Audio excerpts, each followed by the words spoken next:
Hello friends, स्वागत है आपका हमारे यूट्यूब चैनल देवा स्टडी पॉइंट IQ में। मैं देवेंद्र। साथियों, हम आज इस वीडियो में संविधान के टॉप 40 क्वेश्चनों की चर्चा करेंगे। आप किसी भी कम्पिटिटिव एग्जाम की तैयारी कर रहे हो तो आपके लिए वीडियो इंपॉर्टेंट रहने वाला है, तो एंड तक देखते रहना है। आज हमारा टेस्ट नंबर 5 है। टेस्ट नंबर 4 तक नहीं देखा तो आप चैनल पेज की प्ले लिस्ट में जाकर देख सकते हैं। प्ले लिस्ट का लिंक डिस्क्रिप्शन में दिया हुआ है, वहां पर जाकर भी देख सकते हैं। अगर आपको ये सारे क्वेश्चन PDF में चाहिए तो टेलीग्राम चैनल का डिस्क्रिप्शन में लिंक दिया है, ज्वाइन करके ये सारे क्वेश्चन PDF में भी प्राप्त कर सकते हैं। तो साथियों, स्टार्ट करते हैं।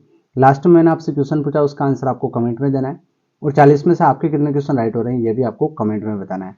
तो पहला क्वेश्चन है, संसदीय शासन प्रणाली में वास्तविक कार्यपालिका शक्ति किसके पास होती है? संसदीय शासन प्रणाली में वास्तविक कार्यपालिका शक्ति किसके पास होती है? तो राइट हो जाएगा प्रधानमंत्री के पास होती है। तो बी ऑप्शन आपका इसमें राइट हो जाएगा। अगला क्वेश्चन है, भारतीय संघ का मंत्रिपरिषद सामूहिक रूप से जिम्मेदार होता है। भारतीय संघ का मंत्रिपरिषद है वो सामूहिक रूप से जिम्मेदार होता है लोकसभा के प्रति। किसके प्रति? लोकसभा के प्रति होता है जिम्मेदार सामूहिक रूप से मंत्रिपरिषद। मंत्रिमंडल की बैठक की अध्यक्षता कौन करता है? मंत्रिमंडल की जब बैठक होती है तो अध्यक्षता कौन करता है? तो राइट हो जाएगा प्रधानमंत्री है वो मंत्रिमंडल की बैठक की अध्यक्षता करते हैं। अगला क्वेश्चन है, संघीय मंत्रिमंडल की बैठक का सभापतित्व कौन करता है? संघीय मंत्रिमंडल की अगर बैठक हो तो सभापतित्व कौन करता है? तो राइट हो जाएगा प्रधानमंत्री करता है। कौन करता है? प्रधानमंत्री। सारे क्वेश्चन इंपॉर्टेंट और सिलेक्टेड जो एग्जाम में बार बार पूछे जाते हैं तो याद कर लेना है साथ में। अगला क्वेश्चन है, प्रधानमंत्री की नियुक्ति राष्ट्रपति करता है, ये किस अनुच्छेद में वर्णित है? प्रधानमंत्री की नियुक्ति कौन करता है? राष्ट्रपति करता है। ये किस अनुच्छेद में वर्णित है? तो अनुच्छेद 75 में ये वर्णित है साथियों। ठीक है, प्रधानमंत्री की नियुक्ति राष्ट्रपति करता है। अगला क्वेश्चन है, यथार्थ में कार्यपालिका की समस्त सत्ता निम्नलिखित में से किसमें निहित होती है? कार्यपालिका की समस्त सत्ता निम्नलिखित में से किसमें निहित होती है? तो राइट हो जाएगा मंत्रिपरिषद में।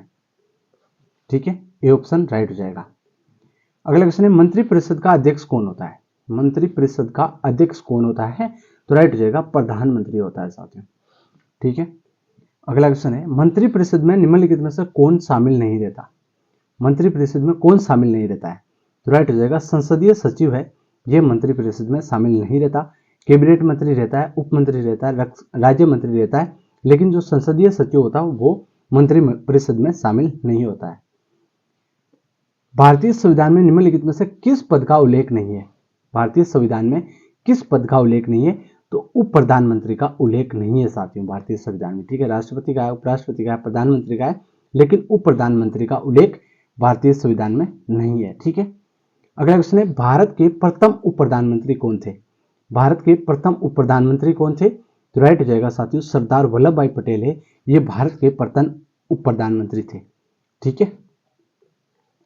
अगला क्वेश्चन है, निम्नलिखित में से कौन एक प्रस्ताव भारत में मंत्रिपरिषद रख सकती है? कौन सा एक प्रस्ताव है जो भारत में मंत्रिपरिषद रख सकती है? राइट हो जाएगा विश्वास प्रस्ताव।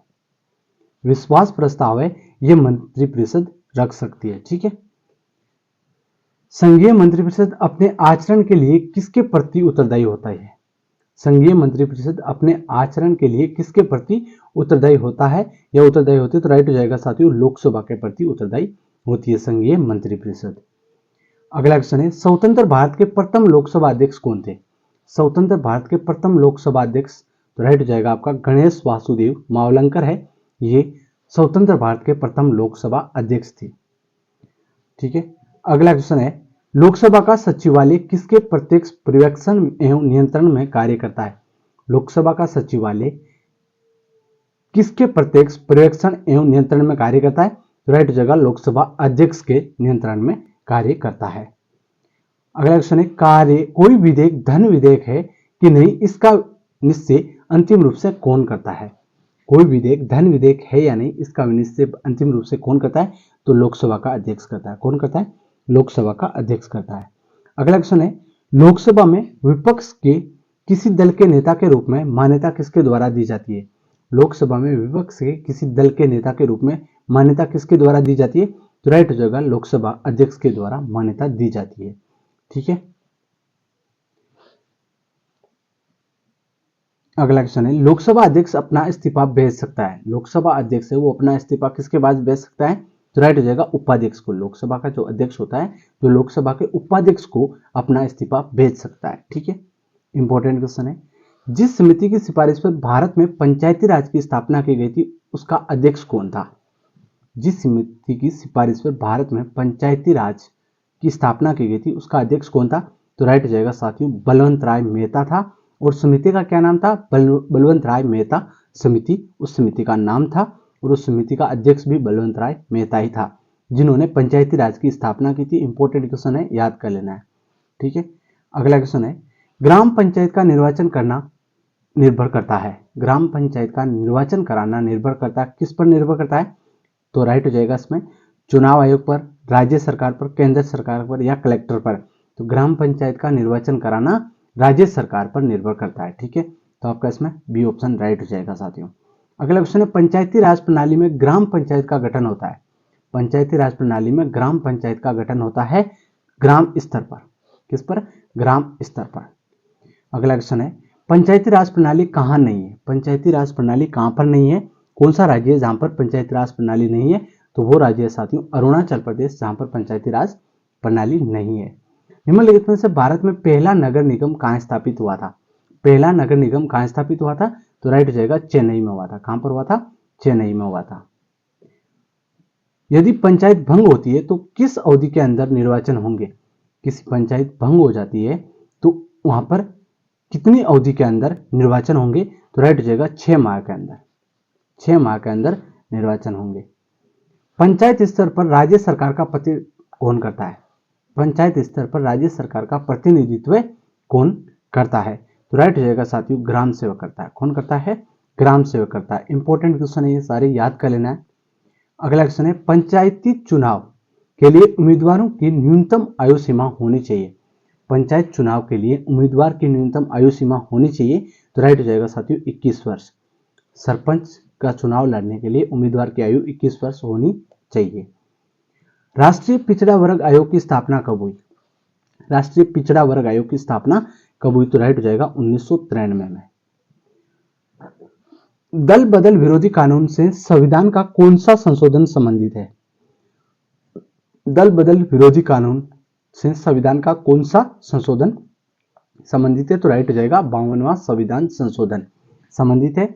यह संविधान संशोधन 1985 में हुआ था। और दल बदल विरोधी कानून है, यह 10वीं अनुसूची में है। यहाँ पर आप डिटेल पढ़ सकते हैं। भारतीय संविधान की 10वीं अनुसूची, जिसे लोकप्रिय रूप से दल बदल विरोधी कानून कहा जाता है, वर्ष 1985 में 52वां संविधान संशोधन के द्वारा ये दल बदल कानून है, दल बदल विरोध कानून है, ये 10वीं अनुसूची में जोड़ा गया था। और ये दल बदल कानून क्या है? और दल बदल करने वाले सदस्यों को अयोग्य ठहराने संबंधी प्रावधान को परिभाषित करना है। दल बदल कानून क्या है? ये दल बदल करने वाले सदस्यों को अयोग्य ठहराने संबंधी प्रावधानों को परिभाषित करता है। ठीक है, तो ये जानकारी आपके लिए इंपॉर्टेंट होगी। ध्यान रखना है कि 52वां संविधान संशोधन 1985 में 10वीं अनुसूची में दल बदल विरोधी कानून को जोड़ा गया था। ठीक है, अगला क्वेश्चन है, किसी क्षेत्र को अनुसूचित जनजाति क्षेत्र घोषित करने का अधिकार किसे है? किसी क्षेत्र को अनुसूचित जनजाति क्षेत्र घोषित करने का अधिकार है राष्ट्रपति को। किसके पास है? राष्ट्रपति के पास है।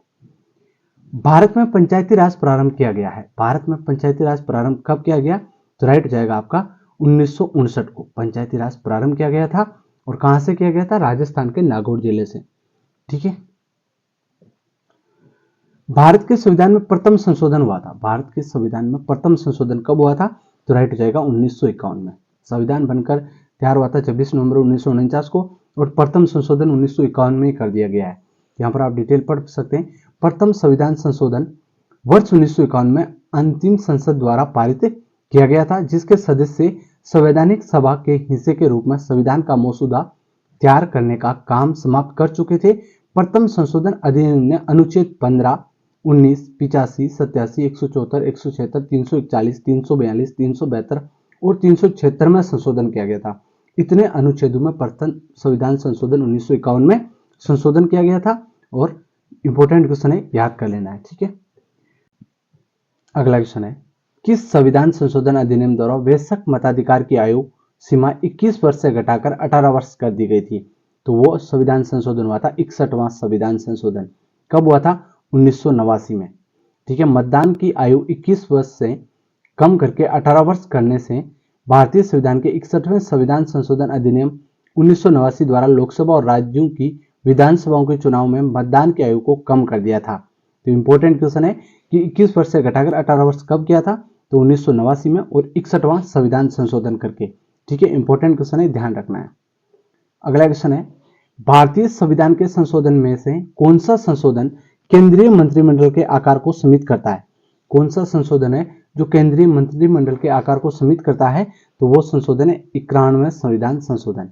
91वां संविधान संशोधन 2003 के तहत दल बदल व्यवस्था में संशोधन केवल संपूर्ण दल के विलय को मान्यता, केंद्र और राज्य में मंत्रिपरिषद के सदस्य संख्या क्रमशः लोकसभा एवं विधानसभा की सदस्य संख्या का 15% होगा। साथियों, सीमित करने का संशोधन कौन सा है? 91वां संविधान संशोधन 2003 में किया था। ठीक है, केंद्रीय मंत्रिमंडल के आकार को सीमित करता है। तो इंपॉर्टेंट क्वेश्चन है। अगला क्वेश्चन है, राजनीतिक दल में निम्नलिखित में से किसके लिए जरूरी है? राजनीतिक दल निम्नलिखित में से किसके लिए जरूरी है? लोकतंत्र के लिए जरूरी है। तो आपका बी ऑप्शन इसमें राइट हो जाएगा। अगला क्वेश्चन है, भारत में मुस्लिम लीग की स्थापना कब हुई? मुस्लिम लीग की स्थापना कब हुई? तो राइट हो जाएगा 1906 में मुस्लिम लीग की स्थापना हुई थी। अगला क्वेश्चन है, भारतीय जनता पार्टी का चुनाव चिन्ह क्या है? भारतीय जनता पार्टी का चुनाव चिन्ह, बीजेपी का चुनाव चिन्ह क्या है? तो राइट हो जाएगा कमल का फूल। ठीक है, किसी राजनीतिक दल को राष्ट्रीय दल अथवा प्रादेशिक दल के रूप में मान्यता कौन देता है? किसी राजनीतिक दल को राष्ट्रीय दल और अथवा प्रादेशिक दल के रूप में मान्यता कौन देता है? तो राइट हो जाएगा निर्वाचन आयोग देता है। कौन देता है? निर्वाचन आयोग देता है। भारत में दलीय व्यवस्था किस प्रकार की है? भारत में दलीय व्यवस्था किस प्रकार की है?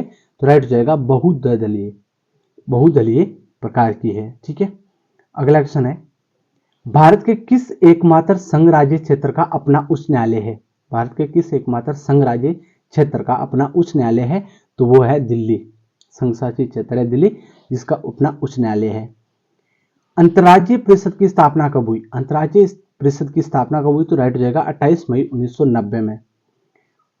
अंतर्राज्यीय परिषद की नियुक्ति कौन करता है? अंतर्राज्यीय परिषद की नियुक्ति कौन करता है? तो राइट हो जाएगा राष्ट्रपति करता है। भारत में योजना आयोग का गठन कब किया गया था? इसका आंसर आपको कमेंट में देना है। जो वर्तमान में नीति आयोग के नाम से जाना जाता है, योजना आयोग, ठीक है, जिसका नीति आयोग के नाम से जाना जाता है, कब से? 1 जनवरी 2015 से। और योजना आयोग की स्थापना कब हुई थी? इसका आंसर आपको कमेंट में देना है। और 40 में से आपके कितने क्वेश्चन राइट हो रहे हैं, ये भी आपको कमेंट में बताना है। साथियों, वीडियो कैसा लगा लाइक शेयर सब्सक्राइब करें। धन्यवाद। जय हिंद।